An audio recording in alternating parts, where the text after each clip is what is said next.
مولا عبدالظاهر او حاجی عبدالکریم نن په خیر خپل ټاټوبي ته راورسېدل او په خپله خاوره کې یې لومړی د شکر سجده وکړه. خدای دې راوله زما سکنی وروره، خدای دې راوله زما سکنی وروره. په کابل هوایي ډګر کې یې د مسؤلینو او ولسونو له لوري تود هرکلی وشو.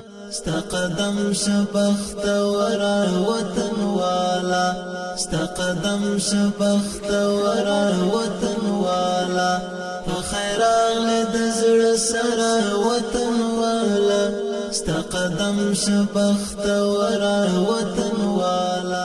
دوی په میړانه د امریکایانو زولنې وزغملې او د دوی د ظلم او ستم له وجې خپل سرونه ټیټ نه کړل.